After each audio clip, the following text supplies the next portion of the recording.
Vous êtes indépendant, chef d'entreprise à la tête d'une PME, top, moi aussi. Alors quand on est indépendant, ne tournons pas autour du pot, le but c'est de gagner sa vie et de faire des euros. Et donc pour ça, il faut des clients et il faut parfois travailler beaucoup. Ce que vous savez peut-être moins, c'est que vous laissez aussi passer de l'argent sous votre nez, parfois même sans vous en apercevoir. Alors dans cette vidéo, je voudrais vous parler de 2 postes que vous pouvez tenir à l'œil pour récupérer de l'argent sans trop vous fatiguer. C'est top ça? Alors on y va. Le premier conseil concerne les subsides.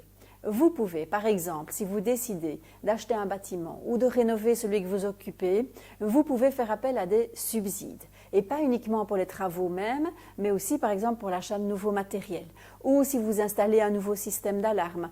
Ou si vous installez un système intéressant sur le plan de l'énergie. Donc tout ce qui concerne le bâtiment, c'est vraiment intéressant de se renseigner pour voir si vous avez droit à ces subsides.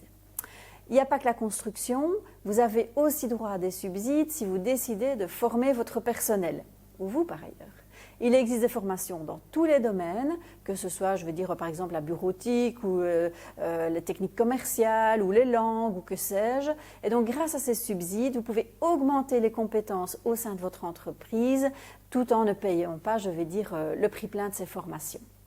Dans le même ordre d'idées, vous pouvez aussi faire appel au conseil d'un expert. Un expert, c'est vrai que c'est quelque chose qu'on se refuse souvent parce que pour une PME, c'est assez cher à la base, mais avoir les conseils d'un expert en stratégie, en approche commerciale, en finance, c'est quelque chose vraiment d'essentiel pour le succès de votre entreprise. Et donc, grâce à ces subsides, vous allez pouvoir en profiter. Donc voilà, alors je ne vais pas énumérer ici tous les subsides qui existent. Le but du message, c'est de vous dire, si vous prenez une initiative, renseignez-vous et essayez de savoir si vous avez droit à des subsides. Ça, c'était le premier poste dont je voulais vous parler. Le deuxième poste dont je voulais vous parler, c'est la récupération de créances. Nous avons tous des clients qui ne payent pas. Le problème, c'est que souvent, vous êtes dans une relation avec ce client. Il y a des émotions. En attendant, vous le connaissez. Et c'est peut-être devenu, c'est une connaissance, peut-être même un ami. Donc, c'est très embêtant d'aller réclamer de l'argent.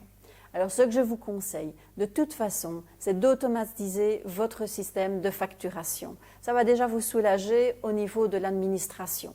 Mais donc, il y a des beaux outils qui existent sur le marché qui vont donc envoyer les factures, envoyer même un premier rappel, un deuxième rappel. Donc, tout ça est déjà automatisé dans le système.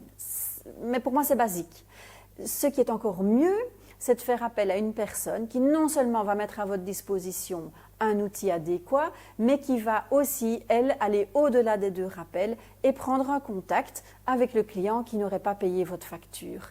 Alors, c'est très puissant parce qu'en fait, il n'y a pas cette relation, c'est une personne externe qui téléphone et vous verrez que lui pourra se permettre d'aller droit au but avec le client pour le paiement et que le client lui-même aura moins tendance à demander un report encore ou une réduction ou que sais-je, ou chipoter sur le montant de la facture.